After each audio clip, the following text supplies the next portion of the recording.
സഹോദരിമാരെ, സർവശക്തനും കാരുണ്യവാനും ജഗന്നിയന്താവുമായ അള്ളാഹുവിൻ്റെ രക്ഷയും സമാധാനവും നമ്മുടെ മേൽ വർഷിക്കുമാറാകട്ടെ എന്ന് പ്രാർത്ഥിക്കുകയാണ്.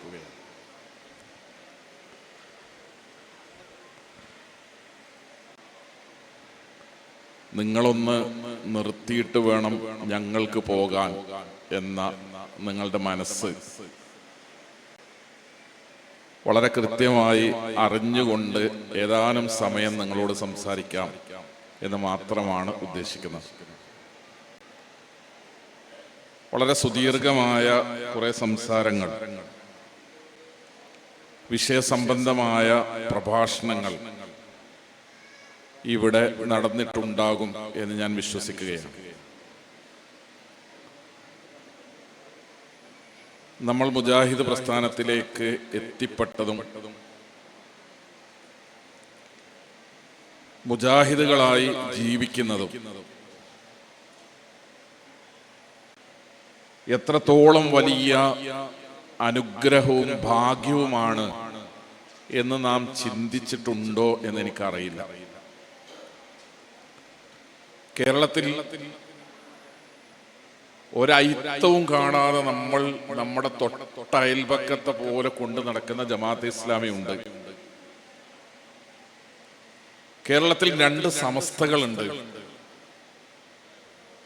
കേരളത്തിൽ നമ്മുടെ കൂട്ടത്തിൽ നിന്ന് പോയ വിസ്ഡം എന്ന് പറയുന്ന ഒരു വിഭാഗമുണ്ട്. വേറെയും കുറെ സംഘടനകളുണ്ട്. ഇതിലൊന്നും പെടാതെ കേരള നദുവത്തുൽ മുജാഹിദീൻ എന്ന് പറയുന്ന ഒരു സംഘടനക്കകത്ത് പെട്ടത് ഭാഗ്യവും അനുഗ്രഹവും അള്ളാഹുവിന്റെ സഹായവുമാണ് എന്ന് നിങ്ങൾ ചിന്തിക്കാറുണ്ടോ എന്ന് എനിക്കറിയില്ല എന്നാണ് ഞാൻ പറഞ്ഞത്.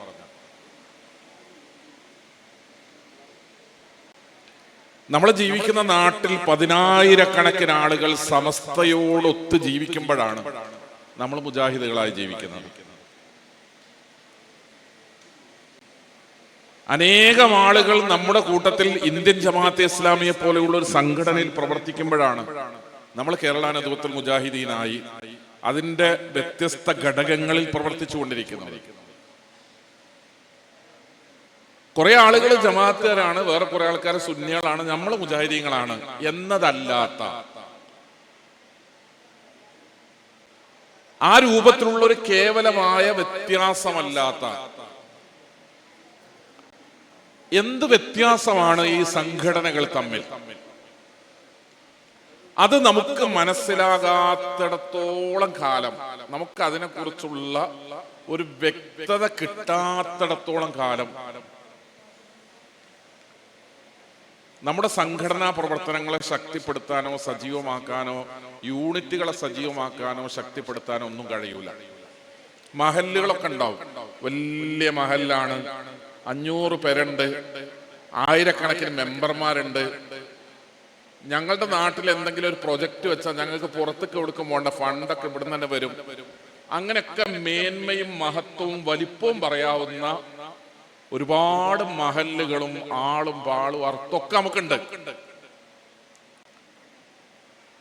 വളരെ ചെറിയ ചോദ്യമാണ് ഞാൻ നിങ്ങളോട് ചോദിക്കുന്നത്. മുജാഹിദ് പ്രസ്ഥാനത്തിന്റെ ഉള്ളിലാണ് എന്നത് ജീവിതത്തിന്റെ ഏതെങ്കിലും ഒരു സന്ദർഭത്തിൽ ഞാനൊരു സുന്നിയായില്ല, മുജാഹിദാണ്, എനിക്ക് അഭിമാനം തോന്നുന്നു. ഞാനൊരു സമസ്തക്കാരനല്ല, ഞാനൊരു കേരള നദുവത്തുൽ മുജാഹിദീൻ എന്ന് പറയുന്ന ഒരു ആശയധാരയോടൊപ്പമാണ്, എനിക്ക് അഭിമാനം തോന്നുന്നു. ഞാൻ ഇന്ത്യൻ ജമാഅത്തെ ഇസ്ലാമിയുടെ കൂടെയല്ല, ഞാൻ കേരളത്തിലെ മുജാഹിദുകളോടൊപ്പമാണ്, എനിക്ക് അഭിമാനം തോന്നുന്നു. പലരെയും കണ്ട് പലരും ഈ പ്രസ്ഥാനത്തിൽ നിന്ന് പല സന്ദർഭങ്ങളിലും ഇറങ്ങിപ്പോയപ്പോ അവരോടൊപ്പം ഒന്നും പോകേണ്ടുന്ന ദുരവസ്ഥ എനിക്ക് ഉണ്ടായില്ല, എനിക്ക് അഭിമാനം തോന്നുന്നു. അങ്ങനെ പറയുന്ന എത്ര മുജാഹിദുകൾ നമ്മുടെ കൂട്ടത്തിൽ ഉണ്ടാവും? മുജാഹിദ് പ്രസ്ഥാനം എന്ന് പറയുന്നത് നമുക്കതിന്റെ മഹത്വവും ശ്രേഷ്ഠതയും ബോധ്യപ്പെടണമെങ്കിൽ നമ്മുടെ ഈ പ്രോഗ്രാമിന്റെ തലക്കെട്ടിലുള്ള മുഹമ്മദ് നബിയുടെ നവോത്ഥാന പ്രവർത്തനങ്ങളെ നമുക്കറിയാൻ പറ്റണം. നവോത്ഥാനം പ്രവാചക മാതൃക. ഇതാണ് നമ്മുടെ മണ്ഡലം സമ്മേളനത്തിന്റെ നോട്ടീസിന്റെ തലക്കെട്ട്, നവോത്ഥാനം പ്രവാചക മാതൃക. എന്താണ് നബി ചെയ്തത്? മുഹമ്മദ് നബി സല്ലല്ലാഹു അലൈഹി വസല്ലം തങ്ങൾ എന്താണ് നാട്ടിൽ ചെയ്തത്? അത് നമ്മൾ അറിയുമ്പോഴാണ്, അത് പഠിക്കുമ്പോഴാണ്, അത് മനസ്സിലാക്കുമ്പോഴാണ് നമുക്ക് നമ്മുടെ പ്രസ്ഥാനത്തെ, നമ്മളുള്ള ആശയത്തെ, ഈ ആദർശധാരയെ, അതിന്റെ ഇസ്സത്തിനെ, അതിന്റെ മഹത്വത്തെ, അതിന്റെ ശ്രേഷ്ഠതയെ നമുക്ക് ബോധ്യപ്പെടുക. ലാ ഇലാഹ ഇല്ലല്ലാഹ് എന്ന് പറയുന്നത് ഒരു ചെറിയ സംഗതിയല്ല. ലാ ഇലാഹ ഇല്ലല്ലാഹയാണ് ഏറ്റവും മഹത്വമുള്ള വിഷയം എന്ന് വിചാരിക്കുന്നത് ഒരു ചെറിയ കാര്യമല്ല. കാലാകാലങ്ങളിൽ പ്രവാചകന്മാർ കടന്നു വന്നത് നമ്മൾ കേരളത്തിൽ നിർവഹിക്കുന്ന ദൗത്യം നിർവഹിക്കാനാണ്. നമ്മൾ നേരെ തിരിച്ചു പറയാറുണ്ട്, എല്ലാ നബിമാരും കാലാകാലങ്ങളിൽ നിർവഹിച്ച ദൗത്യമാണ് മുജാഹിദ് പ്രസ്ഥാനം നിർവഹിക്കുന്നത്. നിങ്ങൾ അതിനെ നേരെ തിരിച്ചൊന്ന് വായിച്ചു നോക്ക്. നമ്മൾ നിർവഹിച്ച ദൗത്യം, നിർവഹിച്ചുകൊണ്ടിരിക്കുന്ന ദൗത്യം നിർവഹിക്കാനാണ് കാലാകാലങ്ങളിൽ ലോകത്ത് പ്രവാചകന്മാർ നിയോഗിക്കപ്പെട്ടത്. മുജാഹിദ് പ്രസ്ഥാനം എന്താണോ കേരളത്തിൽ പ്രവർത്തിക്കുന്നത് ആ പ്രവർത്തനം നടത്താനാണ് അള്ളാഹു നൂഹ് നബി അലൈഹി ഇസ്ലാമയെ പറഞ്ഞയച്ചത്. ഇബ്രാഹിം നബി അലൈഹി ഇസ്ലാമയെ അള്ളാഹു വഹയി കൊടുത്ത് നിയോഗിച്ചത് കേരളത്തിൽ മുജാഹിദുകൾ പറയുന്ന കാര്യങ്ങൾ പറയാനാണ്. ഈസാ അലൈഹി ഇസ്ലാമയും മൂസ അലൈഹി ഇസ്ലാമയും മുഹമ്മദ് മുസ്തഫ റസൂലുള്ളാഹി സ്വല്ലല്ലാഹു അലൈഹി വസല്ലം തങ്ങളും അള്ളാഹുവിന്റെ അടുക്കൽ നിന്ന് വഹയി വാങ്ങുന്ന പ്രവാചകന്മാരായി നിയോഗിക്കപ്പെട്ടത് 1950 മുതൽ കേരളത്തിൽ രൂപീകരിക്കപ്പെട്ട കേരള നദ്വത്തുൽ മുജാഹിദീൻ എന്ന് പറയുന്ന സംഘടന അവരിലെ പണ്ഡിതന്മാരിലൂടെ, പ്രബോധകന്മാരിലൂടെ, പ്രഭാഷകന്മാരിലൂടെ കേരളത്തിൽ എന്ത് വിഷയമാണോ കേരളത്തിലെ പൊതുജനങ്ങളോട് പറയുന്നത്, ഇതേ കാര്യങ്ങൾ പറയാനാണ് അള്ളാഹു നബിമാരെ പറഞ്ഞയച്ചത്. നമ്മൾ അങ്ങനെ തിരിച്ചു വായിക്കുമ്പോ, ചരിത്രത്തെ നമ്മൾ ഇവിടുന്ന് അങ്ങോട്ട് പരിശോധിക്കുമ്പോ ഒരുപാട് മഹത്വവും ശ്രേഷ്ഠതയും നമ്മുടെ പ്രസ്ഥാനത്തിന്റെ പ്രാധാന്യവും ഗൗരവവും നമുക്ക് ബോധ്യപ്പെടും. സഹോദരങ്ങളെ, നമ്മൾ ഇവിടെ ഇങ്ങനെ ഇരിക്കുമ്പോ ഇത് യാദൃശ്ചികമായിട്ടല്ല നമ്മൾ ഇതിനകത്തെത്തിപ്പെട്ടത് എന്ന് തിരിച്ചറിവ് നമുക്കുണ്ടാണ്. നമ്മൾ ഈ തലമുറ, എന്റെ തലമുറ ഒരു 40ഓ 45ഓ അതിന് താഴേക്കുള്ള ഒരു തലമുറ എന്ന് പറയുന്നത് ഒരു പക്ഷേ പാരമ്പര്യമായി വന്നവരുണ്ടാകാം. ബാപ്പ മുജാഹിദായി, മക്കൾ അങ്ങനെ മുജാഹിദായി എന്ന്. പക്ഷേ ബാപ്പാന്റെ ചരിത്രം നോക്കുമ്പോ, വല്ലിപ്പാന്റെ ചരിത്രം നോക്കുമ്പോ, ഞാന് നമ്മുടെ നാട്ടിൽ ഏതെങ്കിലും ഒരു കാരണവരെ പറ്റി ചിന്തിക്കാനല്ല നിങ്ങളോട് പറയുന്നത്. സ്വന്തം വീട്ടിലെ വാപ്പയെ പറ്റി ചിന്തിക്കുമ്പോ, അല്ലെങ്കിൽ വല്ലിപ്പയെ പറ്റി ചിന്തിക്കുമ്പോ അത്ര ദൂരമേ നമ്മളും ശിർക്കും തമ്മിലുള്ളൂ. നമ്മുടെ വാപ്പയോളം ദൂരമേ നമ്മളും ശിർക്കും തമ്മിലുള്ളൂ. നമ്മുടെ വല്ലിപ്പയോളം ദൂരമേ നമ്മളും ശിർക്കും തമ്മിലുള്ളൂ. അവിടുന്ന് ഇങ്ങോട്ടാണ് മാറിയത്. ബാപ്പ മുജാഹിദായതുകൊണ്ട് എന്ന് പറഞ്ഞാൽ ബാപ്പ ശിർക്ക് വലിച്ചെറിഞ്ഞത് കൊണ്ട്, അങ്ങനെ നിങ്ങൾ അതിന് തഫ്സീർ പറയുമ്പോഴേ മുജാഹിദ് പ്രസ്ഥാനത്തിന്റെ മഹത്വം മനസ്സിലാവുകയുള്ളൂ. വല്ലിപ്പ മുജാഹിദ് പ്രസ്ഥാനത്തിലേക്ക് വന്നു, പിന്നെ വാപ്പയായിരുന്നു, പിന്നെ ഞങ്ങൾ മക്കളായി മുജാഹിദ് പ്രസ്ഥാനത്തിലേക്ക് വന്നു എന്നല്ല. വല്ലിപ്പ ശിർക്കിനെ വലിച്ചെറിഞ്ഞപ്പോ അന്ന് മുതലാണ് വല്ലിപ്പാന്റെ മക്കളായി ഞങ്ങളൊക്കെ, മക്കളും പേരക്കുട്ടികളൊക്കെ ആയി ശിർക്കില്ലാത്ത വിശ്വാസം സ്വീകരിച്ചുകൊണ്ട് ഞങ്ങൾ ഇവിടെ ഇസ്സത്തോടുകൂടെ, അഭിമാനത്തോടുകൂടെ ജീവിക്കുന്നത്. ഞാൻ പറയുന്നത്, നമ്മൾ കല്യാണം കഴിച്ച നമ്മുടെ ഭാര്യമാരുടെ വീട്ടിലില്ലാത്തൊരു മഹാഭാഗ്യത്തെ കുറിച്ചാണ്. നമ്മളെ കെട്ടിക്കൊണ്ടുപോയ നമ്മുടെ പെൺകുട്ടികളെ കെട്ടിച്ചയച്ച അനേകം വീടുകൾക്കകത്തില്ലാത്ത ഒരു വലിയ അനുഗ്രഹത്തെ കുറിച്ചാണ് ഞാൻ നിങ്ങളോട് പറയുന്നത്. ഒരു പക്ഷെ സ്വന്തം ബാപ്പാക്ക് കിട്ടാത്ത, വല്ലിപ്പാക്ക് കിട്ടാത്ത, നമ്മുടെ കുടുംബത്തിലെ 100 കണക്കിന് ആളുകൾക്ക് കിട്ടാത്ത വലിയ അനുഗ്രഹത്തെ കുറിച്ചാണ് ഞാൻ നിങ്ങളോട് പറയുന്നത്. അത് ശിർക്കും തൗഹീദുമായി ബന്ധപ്പെട്ട വിഷയമാണ്. ശിർക്ക് ശാപമാണ്. അള്ളാഹുവിന്റെ ശാപകോപങ്ങൾക്ക് വിധേയമാകുന്ന അതീവ ഗുരുതരമായ പ്രശ്നമാണ് ശിർക്ക് എന്ന് പറയുന്നത്. അതിപ്പോഴും നമ്മുടെ കുടുംബത്തിലുണ്ട്. നമ്മുടെ വീട്ടിൽ നല്ല ചോരബന്ധമുള്ള, രക്തബന്ധമുള്ള ആളുകൾ ശിർക്ക് ചെയ്യുന്നവരുണ്ട്. മാരകമായ രൂപത്തിലുള്ള, മഹാപാപമാണെന്ന് റബ്ബ് വളരെ കൃത്യമായി പഠിപ്പിച്ച ശിർക്ക് ചെയ്യുന്ന ആളുകൾ, ഈ ചോരയുടെ ബ്ലഡ് റിലേഷൻ എന്ന് നമ്മൾ പറയില്ലേ, രക്തബന്ധം എന്ന് നമ്മൾ പറയില്ലേ, ഉണ്ട്. എളാപ്പണ്ട്, മൂത്താപ്പണ്ട്, വല്ലിപ്പണ്ട്, വല്യപ്പണ്ട്, ഭാര്യയുടെ ഉപ്പയുണ്ട്, ഭാര്യയുടെ ഉമ്മയുണ്ട്, അളിയനുണ്ട്, ജ്യേഷ്ഠനുണ്ട്, അനുജനുണ്ട്, കുടുംബമുണ്ട്. ശിർക്ക് ചെയ്യുന്നവർ എന്തേ നമുക്കത്, എന്തുകൊണ്ടാണ് നമുക്കത് നിസ്സാരമായത്? ആരാണ് അത് ലഘുവാണ്, ചെറിയൊരു കാര്യമാണ് എന്ന് ആരാ നമ്മളോട് പറഞ്ഞത്? ജാറത്തിന്റെ അടുത്ത് പോയിട്ട് ജാറത്തിന്റെ നേരെ കൈകൾ ഉയർത്തി പ്രാർത്ഥിക്കുന്നവർ നമ്മുടെ കുടുംബത്തിൽ ഉണ്ടെങ്കിൽ എന്ത് സ്വസ്ഥത ഉണ്ടാകുക? ICUയിൽ ഒരാൾ കിടക്കണ്, കുടുംബത്തിൽ ഒരാൾ കിടക്കുന്നുണ്ടെങ്കിൽ നിങ്ങൾ ഈ സമ്മേളനത്തിന് വരുമോ? എന്റെ മൂത്താപ്പ ICUയിലാണ്, മണ്ഡലം സമ്മേളനത്തിന്റെ അയലോക്കത്തേക്ക് പോകാതിരിക്കാൻ ആ ഒരു കാരണം മതി. വല്യപ്പ തീരെ സുഖമില്ലാതെ 1.5 ആഴ്ചയായിട്ട് മുണ്ടാതെ കിടക്കുകയാണ് വല്യപ്പ. എപ്പോഴും ഒന്നും സംഭവിക്കാം, അപകടകരമായ ഒരു അവസ്ഥയിലാണ്. അതുകൊണ്ടാണ് ഞാൻ മണ്ഡല സമ്മേളനത്തിന് വരാത്തത്. വല്യപ്പ പ്രായാധിക്യം ചെന്നിട്ട് 85-90 വയസ്സായ വല്യപ്പ കിടപ്പിലാകുമ്പോ ആ കിടപ്പിലായ വല്യപ്പ മണ്ഡലം സമ്മേളനത്തിൽ പോകാതെ നമ്മളെ തടയും. അങ്ങനെ ബന്ധം കാത്തു സൂക്ഷിക്കുന്നവരാണ്. വല്യപ്പാന്റെ അഖീദ എന്താണ്? വല്യപ്പാന്റെ വിശ്വാസം എന്താണ്?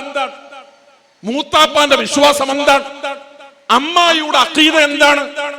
കുടുംബത്തിലെ, ഭാര്യ വീട്ടിലെ, ഭർത്തൃ കുടുംബത്തിലെ ആളുകളുടെ വിശ്വാസങ്ങൾ എന്താണ്? ബന്ധുക്കളുടെ വിശ്വാസങ്ങൾ എന്താണ്? നമ്മളൊക്കെ കൂടും, ചടങ്ങുകൾക്ക് കൂടും, വിരുന്നുകൾക്ക് കൂടും, അങ്ങോട്ടും ഇങ്ങോട്ടും പോകും, വരും, പങ്കുവെക്കും, എല്ലാം പറയും. പൊളിറ്റിക്സ് പറയും, തിരുവനന്തപുരം പറയും, ഡൽഹി പറയും, BJP പറയും, കോൺഗ്രസ് പറയും. കോൺഗ്രസിന്റെ പ്രസിഡന്റ് തെരഞ്ഞെടുപ്പിനെ പറ്റി ഒക്കെ നമ്മൾ ചർച്ച ചെയ്യും. നമ്മൾ പറയാത്തൊരു വിഷയമുള്ളൂ, പരസ്പരം നമ്മൾ പറയാത്ത ഒരു വിഷയമേ ഉള്ളൂ. അത് ശിർക്കും തൗഹീദുമാണ്. ശിർക്കും തൗഹീദുമാണ്. അം കുന്തും ശുഹദാ ഇദ് ഹദറ യഅഖൂബൽ മൗത്ത്. ഇത് മറച്ചു വെക്കേണ്ട കാര്യമാണോ? ആരും ആരോടും ഉണ്ടാതെ, പറയാതെ, ചോദിക്കാതെ, ആരും ആരോടും പുറത്തേക്ക് എടുക്കാതെ ഇങ്ങനെ മൂടി വെച്ച് കൊണ്ടു നടക്കേണ്ടുന്ന കാര്യമാണോ ശിർക്കും തൗഹീദും എന്ന് പറയുന്നത്? മരണാസന്നനായി കിടക്കുമ്പോ അം കുന്തും ശുഹദാ ഇദ് ഹദറ യഅഖൂബൽ മൗത്ത്. യാക്കൂബ് നബി അലൈഹിസ്സലാം മരണാസന്നനായി കിടക്കുകയാണ്. പറമ്പ് 10 സെന്റ് ഉണ്ട്, 1 ഏക്കറുണ്ട്, 5 ഏക്കറുണ്ട്, ഇന്ന ആൾക്കാർക്കാണ് എന്നൊക്കെ പറയേണ്ടുന്ന ഒരു ഘട്ടം. ആരെങ്കിലും വന്നോ, കാണാനുണ്ടോ, പോയോ എന്നൊക്കെ അന്വേഷിക്കുന്ന ഒരു സന്ദർഭം. മരണാസന്നനായി കിടക്കുമ്പോ എനിക്ക് എന്റെ പേരക്കുട്ടിനെ ഒന്ന് കാണണം, എനിക്ക് എന്റെ മൂത്ത മകനോട് കുറച്ച് വർത്താനം പറയാണ്ട്. ഒന്നുമല്ല, യാക്കൂബ് അലൈഹിസ്സലാം പറയാം, വാപ്പ മരിക്കാൻ പോവുകയാണ്. ഞാൻ മരിച്ചാൽ, എന്റെ കണ്ണടഞ്ഞാൽ, നിങ്ങൾ ആരെ വിളിച്ചു പ്രാർത്ഥിക്കും? നിങ്ങൾ ആരെ ആരാധിക്കും? യാക്കൂബ് നബി അലൈഹി ഇസ്ലാമക്ക് മരിക്കുന്നതിന് മുമ്പ് മക്കളുടെ വായിൽ നിന്ന് കേൾക്കേണ്ടത്, വാപ്പ മരിച്ചാൽ അവരാരെ ആരാധിക്കും? അവർക്ക് തൗഹീദുണ്ടോ, ഷിർക്കിലേക്ക് എങ്ങാനും പോയി പോകുമോ? ഇതാണ് യാക്കൂബ് അലൈഹി ഇസ്ലാമക്ക് അറിയേണ്ടത്. ഇതാണ് അദ്ദേഹം ചോദിക്കുന്നത്. മുഹമ്മദ് മുസ്തഫ സല്ലല്ലാഹു അലൈഹി വസല്ലം ആളുകളോട് ഇങ്ങനെ പറഞ്ഞു, ലാ ഇലാഹ ഇല്ലല്ലാഹ് പറഞ്ഞു, വീണ്ടും പറഞ്ഞു, വിളിച്ചുകൊണ്ടേയിരുന്നു. ആളുകൾ അംഗീകരിക്കുന്നില്ല. അള്ളാഹുവിന്റെ പ്രവാചകൻ ആഗ്രഹിച്ചു, കണ്ടുമുട്ടുന്ന ആളുകളൊക്കെ ശത്രുക്കളില്ല. മുഹമ്മദ് മുസ്തഫ സല്ലല്ലാഹു അലൈഹി വസല്ലം, അള്ളാഹുവിന്റെ റസൂലിന് ഒരുപാട് ശത്രുക്കളുണ്ട്. മുഹമ്മദ് നബി സല്ലല്ലാഹു അലൈഹി വസല്ലം തങ്ങൾ ജീവിച്ച കാലത്തും ഇന്നും റസൂലുള്ളാഹിക്ക് ശത്രുക്കളുണ്ട്. അള്ളാഹുവിന്റെ റസൂലിന്റെ ചരിത്രം നമ്മളെ പഠിപ്പിക്കുന്ന ഒരു കാര്യം, റസൂലിന് തിരിച്ച് ശത്രുക്കളില്ല എന്നതാണ്. ആരോടും ശത്രുതയില്ലാതെ ലോകത്ത് ജീവിച്ച് മരിച്ചുപോയ ഒരു മഹാമനുഷ്യന്റെ പേരാണ് മുഹമ്മദ് മുസ്തഫ സല്ലല്ലാഹു അലൈഹി വസല്ലം. അള്ളാഹുവിന്റെ റസൂല് ആൾക്കാരെ കുറിച്ച് ചിന്തിക്കുമ്പോ ലഅല്ലക ബാഖിഉൻ നഫ്സക അലാ ആതാരിഹിം ഇല്ല യുഅ്മിനു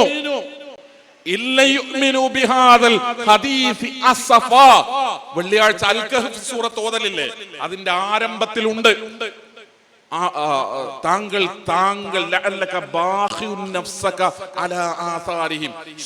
സ്വന്തം ജീവിതത്തെ, ജീവനെ തന്നെ അപകടത്തിലാക്കി കളയുമോ താങ്കൾ? ഇല്ലം യുഅ്മിനു ബിഹാദൽ ഹദീസ്, ആളുകൾ താങ്കൾ കൊണ്ടുവന്ന ഈ വിശ്വാസം സ്വീകരിക്കാത്തതിന്റെ പേരിൽ. ഞാൻ പറയുന്നുണ്ട്, ജനങ്ങൾ ഇത് സ്വീകരിക്കുന്നില്ലല്ലോ. അല്ലാണ്ട് റസൂലിന്റെ സങ്കടം, റസൂല് വേദനിക്കുകയാണ്, നബി സല്ലല്ലാഹു അലൈഹി വസല്ലം തങ്ങൾ വിഷമിക്കുകയാണ്. ഞാനിത് പറയുന്നുണ്ട്, കേൾപ്പിക്കുന്നുണ്ട്. മക്കക്കാര് കേൾക്കാതെയായപ്പോ ഉമ്മാന്റെ കുടുംബമുള്ള അമ്മവന്മാരടക്കമുള്ള ത്വായിഫിലേക്ക് റസൂൽ പോകുന്നത്. എന്റെ ഉമ്മാന്റെ കുടുംബക്കാരുണ്ട്, മക്കക്കാർക്കല്ലേ എന്നെ വേണ്ടാത്തത്? എന്റെ ആദർശത്തെ വേണ്ടാത്തത് മക്കക്കാർക്കല്ലേ? എന്റെ ഉമ്മാന്റെ കുടുംബക്കാരുണ്ട് ത്വായിഫിൽ, അവരെന്നെ സ്വീകരിക്കാതിരിക്കുകയില്ല. അങ്ങനെയാണ് ത്വായിഫിൽ പോകുന്നത്. ത്വായിഫുകാർ അല്ലാഹുവിന്റെ റസൂലിനെ സ്വീകരിച്ചില്ല.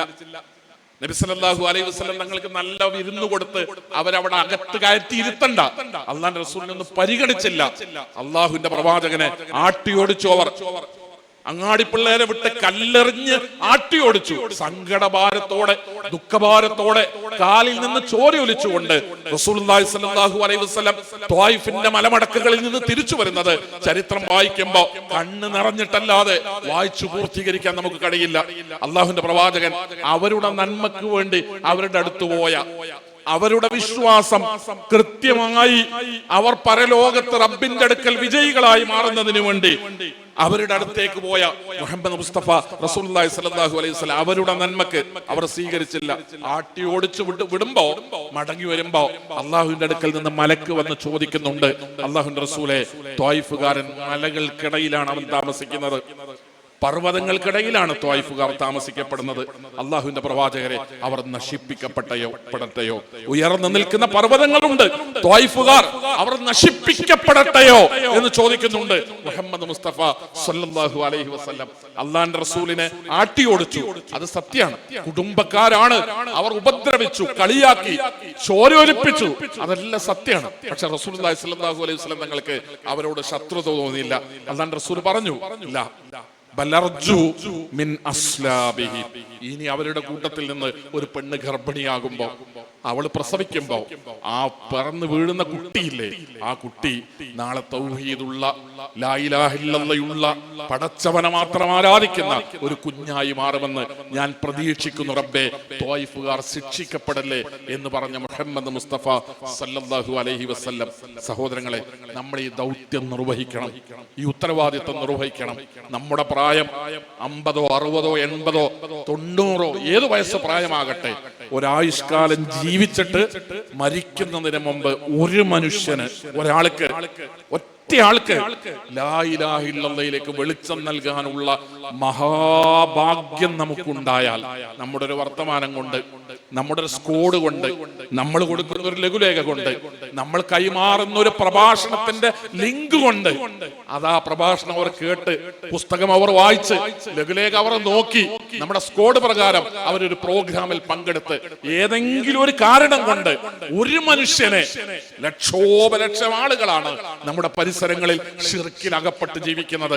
അവരുടെ കൂട്ടത്തിൽ നിന്ന് ഒരൊറ്റയാളെ, ഒരാണിനെ, ഒരു പെണ്ണിനെ മരിക്കുന്നതിന് മുമ്പ് രക്ഷപ്പെടുത്താൻ നമുക്ക് സാധ്യമാണോ എന്ന ചോദ്യമാണ് തീർച്ചയായും വർത്തമാനകാലം നമ്മുടെ മുമ്പിൽ വെക്കുന്നത്. അതിനെയാണ് പ്രബോധന പ്രവർത്തനം എന്ന് പറയുന്നത്. അതിന് നമുക്ക് കമ്മിറ്റി വേണം. കമ്മിറ്റി വന്ന് നിർബന്ധിച്ചിട്ടാണോ? മേൽഘടകം വിളിച്ച് ചോദിക്കുമ്പോഴാണോ? കൗൺസിലിൽ പോയി റിപ്പോർട്ട് ചെയ്യാനുണ്ടെങ്കിൽ മാത്രമാണോ പ്രബോധന പ്രവർത്തനങ്ങൾ നടക്കേണ്ടത്?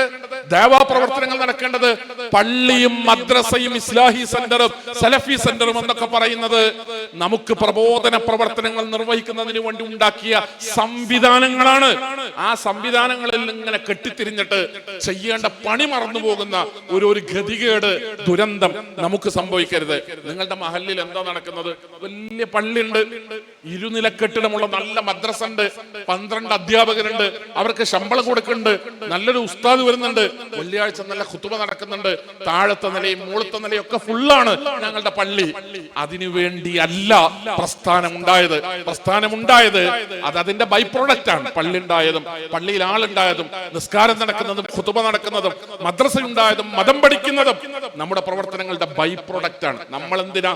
നമ്മളെന്തിനാ നമ്മുടെ സന്ദേശം എത്താത്ത, എത്തിയത് 10 ആണെങ്കിൽ 11ാമതൊരാളിലേക്ക് ഇസ്ലാഹി പ്രസ്ഥാനത്തിന്റെ ലാ ഇലാഹ ഇല്ലല്ലാഹയുടെ തൗഹീദിന്റെ സന്ദേശം എത്തിക്കുന്നതിന് വേണ്ടിയാണ് എന്റെ പ്രിയപ്പെട്ടവരെ ഞാൻ നിങ്ങളൊക്കെ നിയോഗിക്കപ്പെട്ടത്.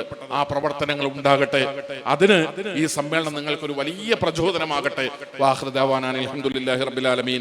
അസ്സലാമു അലൈക്കും വറഹ്മത്തുള്ളാഹി വബറകാതുഹു.